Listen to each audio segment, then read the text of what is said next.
waxaan isku dayayaa inaan 3 kelmadood ku soo koobo hadalkayga aan ku jeediyay luqadda Ingiriiska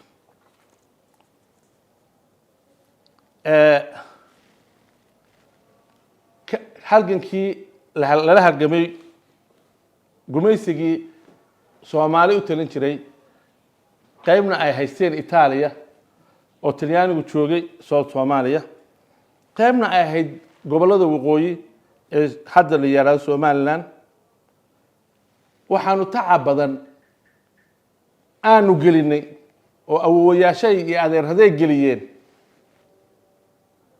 in ay Soomaali noqoto hal qaran oo jira ragii tacabka geliyay 3 nin oo hogaaminayay waxay ahaayeen aniga adeeraday waalidkay waxa aan ku qasaarnay tacabka waxa laga dhaxlay gumaad iyo in la iskhiyaamo waxa ka dhashay jabhado waxa ka dhashay isfahmawaa waxa ka dhashay in Somaliland ay gooni isu taagto 1991 waxa xaqiiq ah in aan runta laga marmarsiyoon ee la fees gareeyo inaga oo laba wadana baynu isu tagnay inagoo laba wadana waynu kala noqonay haddaanu ganacsanayno iyo haddaanu caalamka la shaqaynayno iyo haddaanu diyaaradaha soo dejisanayno iyo haddaanu badayada kiraysanayno qaran jira baanu nahay oo halkan leh oo intii xaasi iska daa xasan shiiqow iyo faarax macallin oo intii xaasi iska daaya runi waa run beenna waa been danta iyo mustaqbalka dalkani dad kale wuu ka go'aa caalamkana taasaan u sheegaynaa heshiis kii ugu qiimaha badnaa ee u dambeeyay ee laydinla galay wuxuu ahaa wadahadalkii kii ka dhashay ee hawada wadahadalka kii ka dhashay ee hawada buu ahaa anu markaa waxaan fadhiyay xafiiska arrimaha dibadda beriga agaasimaha guud arrimaha dibadda anigu ahaa ninkii soo dhaweeyay ninkii Tanzaniyaanka ahaa ee marka African Unionka qaabilsanaa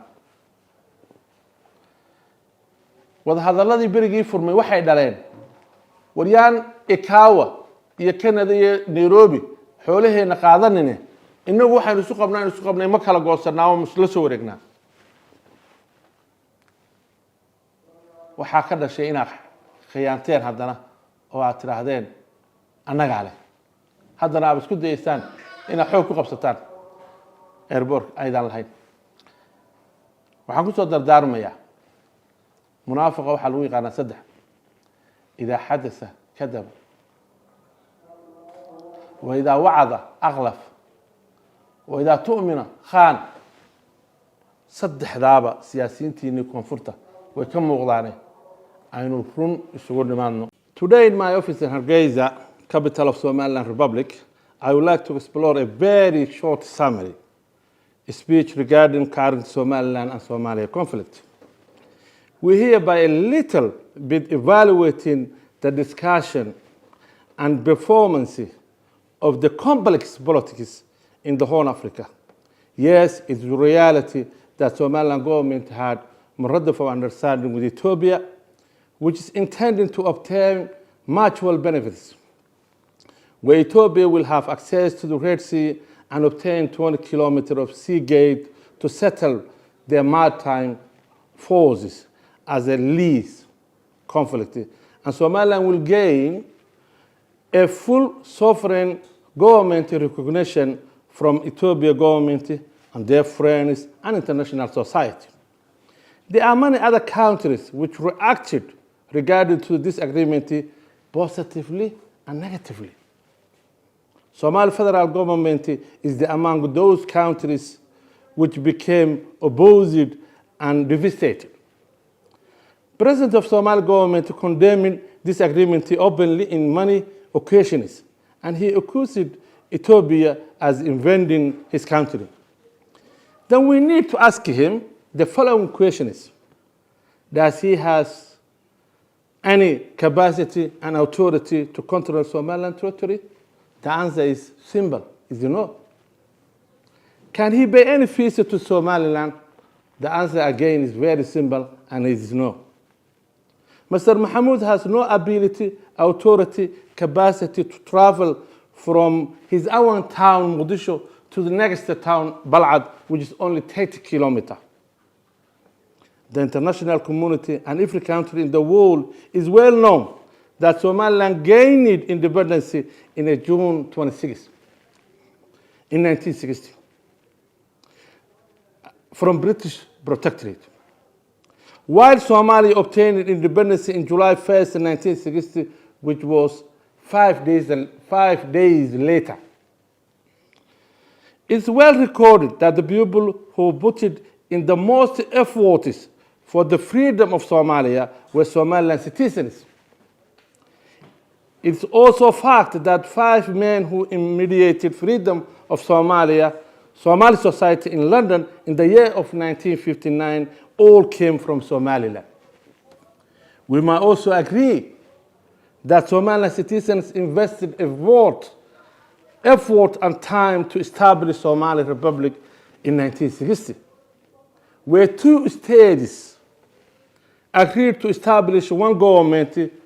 However, the overall action took place that time. Somali South leaders ignored and cancelled all the 23 articles of the Union, prepared by Somaliland politicians led by the former Somali Prime Minister, President Mohamed Ibrahim Agar. Although we cannot cover here by all the disappointments and disrespects that Somaliland faced with the union of the 2 nations and 2 states, we can only underline in here that the unionism ideology caused millions of human losses, destructions of the cities, and endless civil wars, which is still taking place in different regions of Somalia, in particular South Somalia. In 1991, after 18 years of civil war, Somaliland people held a conference in Burco City to declare and retrieve their independence from Somalia. Since that time, Somaliland people have their own government with complete government structure consisting of the executive, legislative, and judicial branch.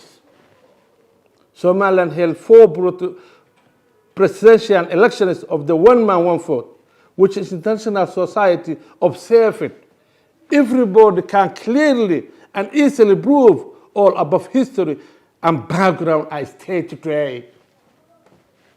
Somali federal government has no legal authority to control Somaliland commercial and political engagements at all.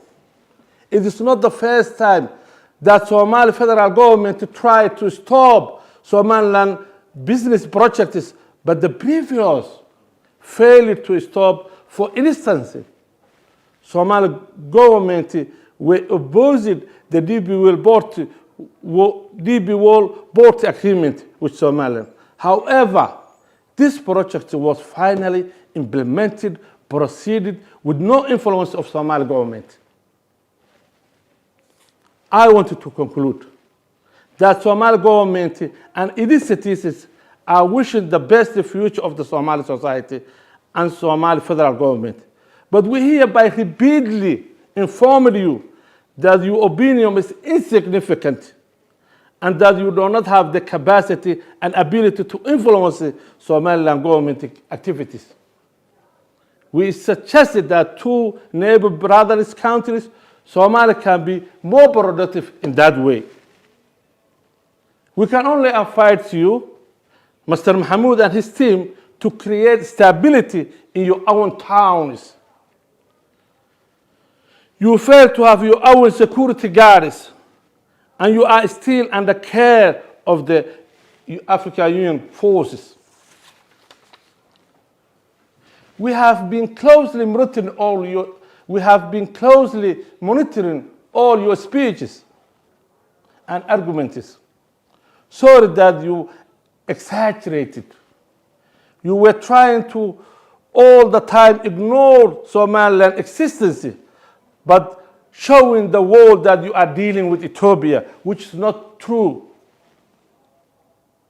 The long historical chronic conflict is between Somaliland and Somalia, and you have to deal with the reality on the ground.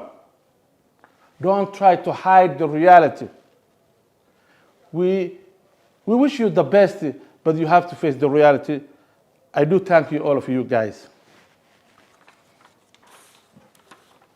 waxaan isku dayayaa inaan 3 kelmadood ku soo koobo hadalkayga aan ku jeediyay luqadda Ingiriiska.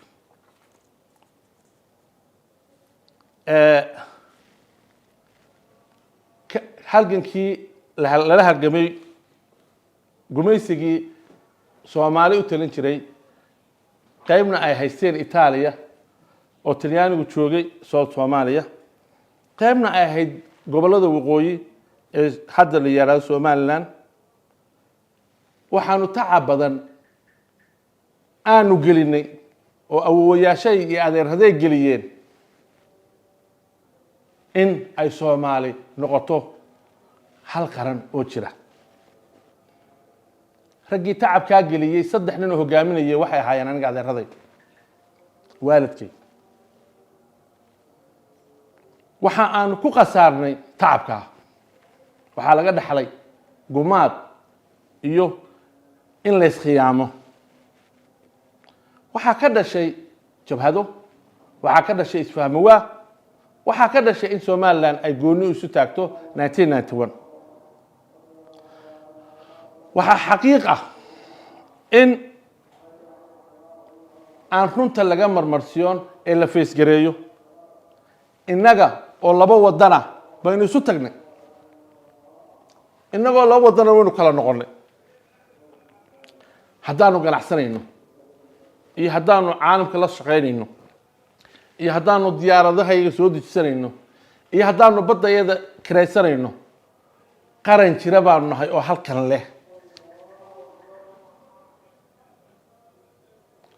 oo intii xaasi iska daa xasan shiiqow iyo faarax macalin oo intii xaasi iska daaya.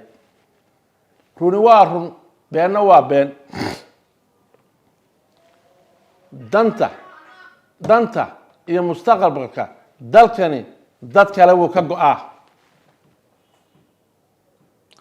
caalamkana taasaan u sheegaynaa. heshiiskii ugu qiimaha badnaa ee u dambeeyey ee laydinla galay wuxuu ahaa wadahadalkii kii ka dhashay ee hawada. wadahadalka kii ka dhashay ee hawada buu ahaa. anuu markaa waxaan fadhiyay xafiiska arrimaha dibadda beriga agaasimaha guud ee arrimaha dibadda ahaa. anigu ahaa ninkii soo dhaweeyey ninkii Tanzaniyaanka ahaa ee markaa African Unionka qaabilsanaa. wadahadaladii berigii furmay waxay dhaleen waryaan Ikawa iyo Canada iyo Nairobi xoolaheena qaadanine inagu waxaanu isu qabnay ma kala goosanaa oo musla soo wareegnaa. waxaa ka dhashay inaad khiyaanteen haddana oo aad tiraahdeen annagaa leh. haddana aad isku dayaysaan inaad xoog ku qabsataan airport aydan lahayn. waxaan ku soo dardaarmayaa munaafiqa waxaa lagu yaqaanaa 3: idaa xadasa kadab, wa idaa wacada aqlaf, wa idaa tu'mina khaan. 3daaba siyaasiyiintiinii koonfurta way ka muuqdaane aynu run isugu dhimaadno. asalaamu calaykum waraxmatullaahi wabarakaatu. mar kasta meel kasta iyo waqti kasta Baddacas24TV kala soco wararkii u dambeeyay ee Soomaalida iyo caalamkaba isla xilliga ay dhacayaan. Baddacas24TV sidoo kale waxaad nagala socon kartaan barahayga bulshada sida Facebook, YouTube iyo sidoo kale Twitter.